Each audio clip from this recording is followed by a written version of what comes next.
Welcome back to my channel. In this case, we discuss about 19 years old Morgan Bauer. She was confident, fearless, and ready for change. A tattoo on her wrist read, "Whatever you love can be taken away, so live like it's your dying day." Her friend Taryn said the city life was what she wanted. It really didn't matter where. On February, the Morgan, armed with only dollars from a friend along with a few bags, left her city of Aberdeen, South Dakota to fly to Atlanta over M away. Her mom Sherry had given her a penny, telling her to put it in her pocket to keep her safe. Sherry knew her daughter had agreed to move in with someone she'd met on Craigslist. Morgan didn't have a job yet and would look when she was out there, but she had answered a Craigslist ad for a housekeeper and roommate. The agreement was that she would keep the house clean and tidy until she could contribute financially. But no sooner had she started to unpack in her new place.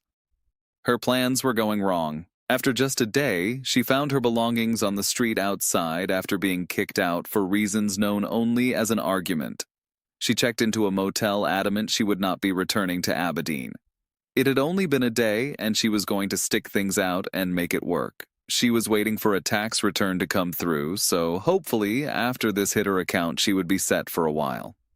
Morgan had experience as a waitress and applied for several jobs, but without having the right paperwork with her, they weren't able to take her inquiries any further. She started working as a dancer at the top of Gainesville Club in Hall County, Georgia, about mi north of Atlanta, where she had originally made her plans. On February, the Morgan finished a shift at the club before leaving with a fellow dancer and the dancer's boyfriend. And just as things seemed to be momentarily on track, weeks after flying over, she would vanish. Her social media suddenly went dark. Her Snapchats went unanswered, and her best friend, who spoke to her just about every day, hadn't heard a thing. Her phone had either died or been turned off. Her mom, Cher, said she wanted to be her own person, move to a big city, and spread her wings. For her to go completely silent on all counts is not her. I didn't want her to really go to Atlanta. It was something that was really worrying me. But Morgan does everything percent. She's a go big kind of girl. Atlanta police said at this time foul play was not suspected. Yes, she was independent. Yes, she was definitely busy moving around and trying to make it work. But to be so silent, something was clearly wrong. Had she run into someone bad at one of the clubs she'd been working at? Had something happened at one of the motel? There was a lot to look into. Thousands of people were sharing Morgan's case around social media. Members in the Facebook group Missing Morgan reached over people. Exclusive new details in the search for a missing South Dakota teenager last seen in Metro Atlanta. Year-old Morgan Bauer vanished more than a month ago. Tonight we've learned a big-name private investigator is on the case. Just hours ago, he spoke with CBS investigative reporter Karen Greer. We just keep going and keep praying that she'll be found sooner than later. The family of year-old Morgan Bauer has set up temporary residence at a cheap motel in Atlanta. Coming here last month from South Dakota, her mother Sherry is pulling out all the stops to find her. These donated billboards show the small-town teen's innocence. Photos online from the Gainesville strip club where she was last seen publicly tell a much different story of a teenager looking for a new life in the big city. Private investigator T.J. Ward, perhaps well known for his work in the case of missing high school student Natalie Holloway in Aruba, now hired to help find Morgan. There's a lot of Facebook activity, whether it's her or friends that know where she is. But, there's things that's changed as late as last night on her Facebook, and we're looking into that right now. The page Ward is referring to is not Morgan's personal page, which hasn't been updated since she disappeared, but rather a public site with thousands of people posting comments and alleged sightings. Morgan was last seen, and on social media, February 10th. There was a lot of pressure on her, and in this day and time, kids, when they get pressure, they run and they think the grass is greener on the other side, which it isn't, and a short-term fix of making money is not the answer. This is Tapa Gainesville.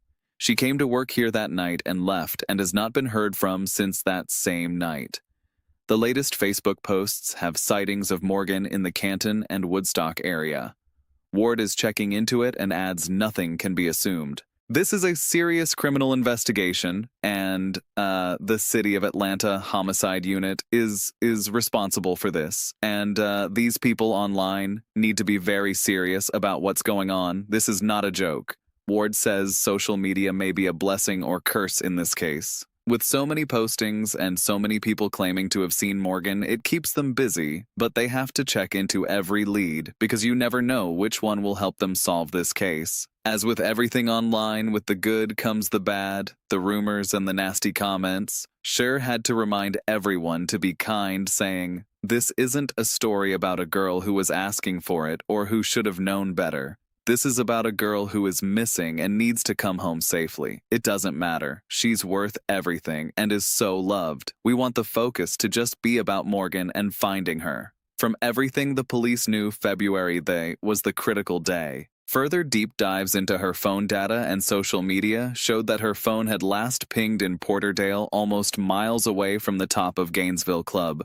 Why on earth would she be there? What they knew so far was that Morgan had left the top of Gainesville Club with a couple of people, Jonathan Warren and Caitlin Goel. Caitlin, a fellow dancer, and Jonathan, her boyfriend. The pair said they last saw her as they were dropping her at the Citgo gas station. Where she went after that was anybody's guess. No one had seen her since. The investigation was extensive, but slow, and information was conflicting. The person she met on Craigslist was, of course, the first to be spoken to, but the FBI never named him as a suspect. Months passed with nothing, and the leads were few and far between. And before long, it was a year then, too. This month marks 3.5 years since a woman moved from South Dakota to Atlanta and then suddenly disappeared. She hasn't been seen or heard from since. Today, Morgan Bauer's mother came to downtown Atlanta to let people know about her daughter's case. At a community event in downtown Atlanta, "This is my daughter Morgan. She's been missing in Atlanta for 3.5 years. Cher Keenan is handing out photos and missing persons flyers today of her daughter Morgan Bauer.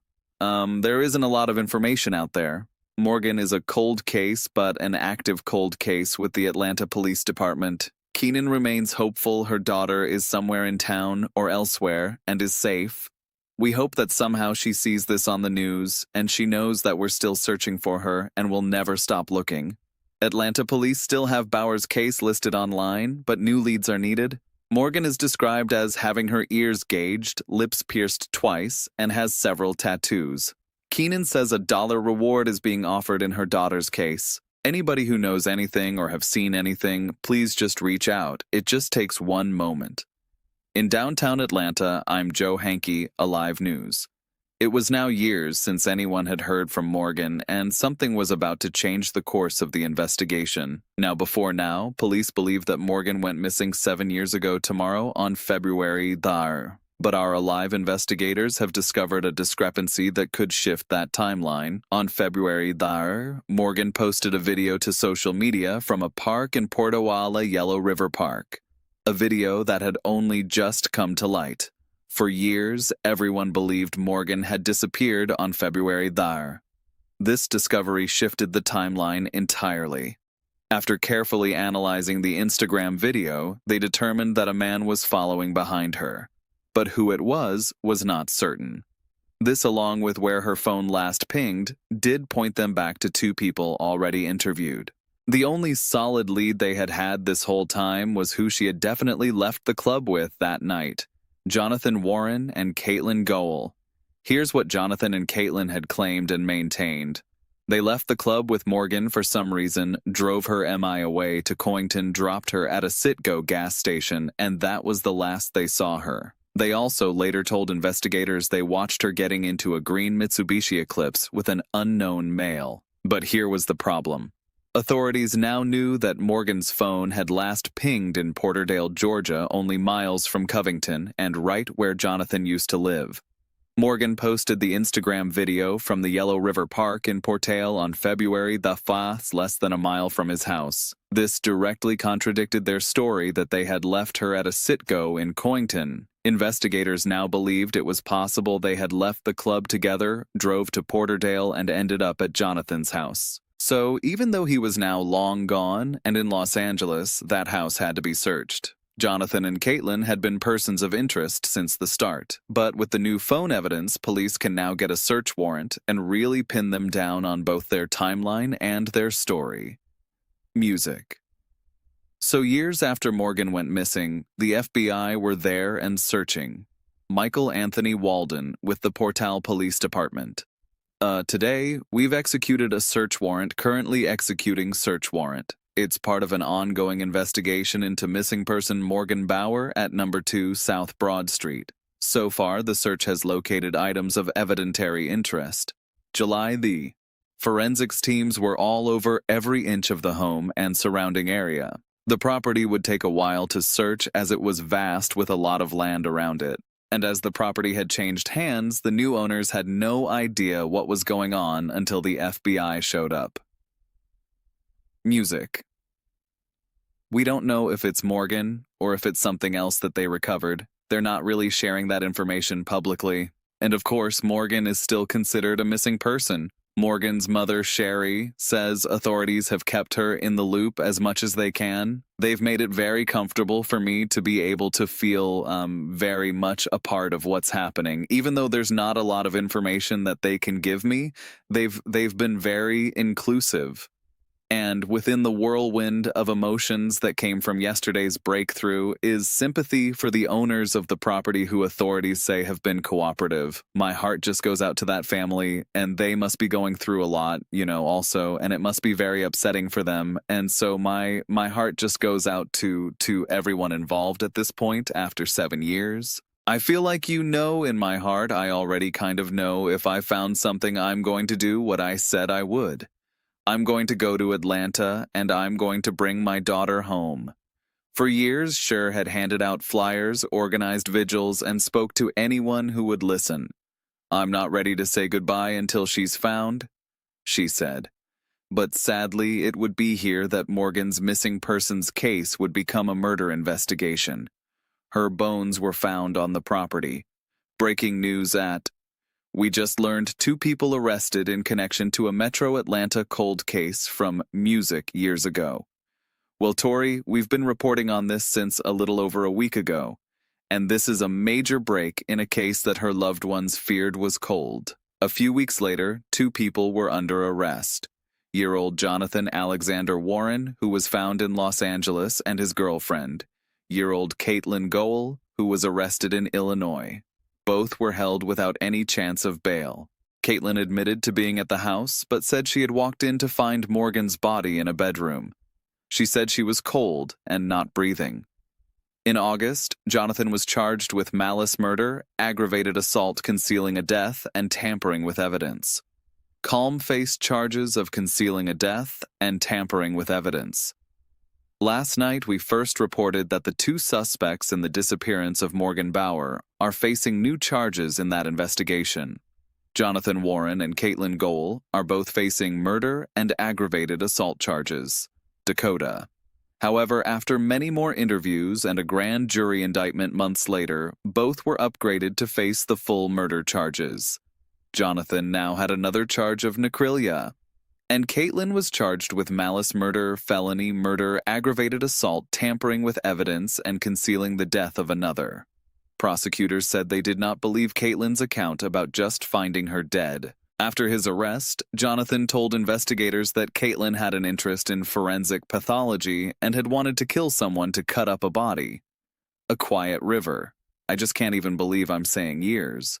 A yellow river park. Painful. It's been difficult. Is the last place Morgan Bauer's phone pinged? There are times where I do feel alone just because it's hard for anybody to understand what this feels like. But tonight, Sher Keenan isn't alone. And we just pray that these people joined in hand and spirit to remember Morgan at a vigil. I hope that it connects to somebody. I just am trying to just be really here, humbly, and just laying prayers. I'm so grateful that you all took time out to be here today. She's been waiting to find her daughter for years. Thank you. Never giving up hope of a happy ending. And I think just that collective moment of everybody just making the same wish or the same prayer or the same thought and the same intention, can create miracles. Jonathan entered a non-negotiated plea to malice murder, tampering with evidence concealing the death of another, and necrophilia.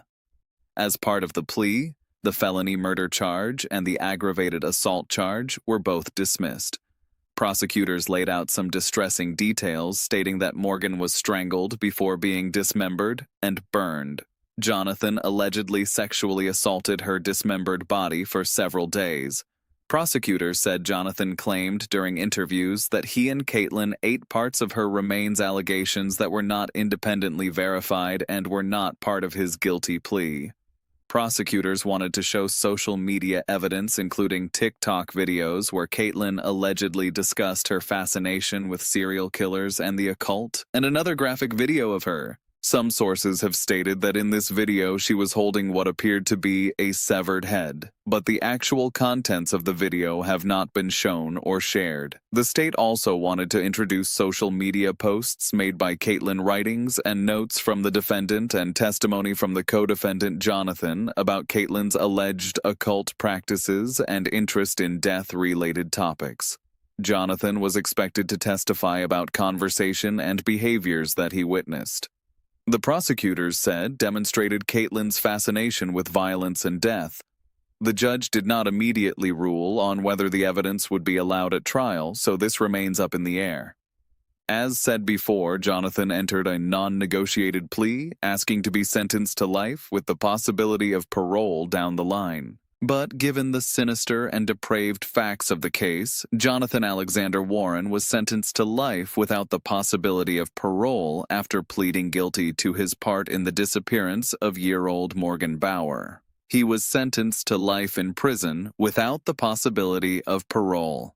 The Newton County District Attorney said the indictment against Goel is still pending tonight. Morgan's mother, Char Caitlin's trial is still pending, and Jonathan is apparently now cooperating with prosecutors to testify against her, claiming she was the one obsessed with killing and dismembering someone. Whether we will know the full details remains to be seen. Those accused of Morgan's disappearance and murder are now in custody and facing accountability. When she went silent in February, it was the first sign that something was terribly wrong. That silence would last for years. Even now, with Jonathan Warren behind bars and Caitlin Goel awaiting trial, the answers may never fully come and may change nothing. Even if they do, Morgan is still gone. Her hopes, dreams, and ideas will be years old forever. Morgan's story is one of a young life hoping for a big change adventure, a journey of self-discovery in a new part of the world. She lived boldly, chasing her dreams, even when it meant leaving everything familiar behind. Leah Morgan's stepmom said, "Morgan has now been missing in her life for longer than she was physically in it." She added, "Everything that was taken from Morgan was taken from us. We didn't get the opportunity to see her do anything that kids do when they grow up. Her brothers will never have known an adult relationship with her. The horrific things that were confessed to and turned up in the investigation are all we have left and are things that no parent should ever have to hear." At one of the many vigils, her mom Cher said, "In the glow of these candles, I see reflections of the light that my daughter brought into our lives. She was a glowing beacon of joy, laughter, and unconditional love. Tonight, as we hold these candles, let them represent the warmth of her spirit that continues to shine brightly in our hearts. My daughter's light may no longer be a visible flame, but that light lives on in the hearts of those who loved her. Tonight, let us honor Morgan's memory by committing to live our lives with the same kindness, compassion, and fun she shared so freely."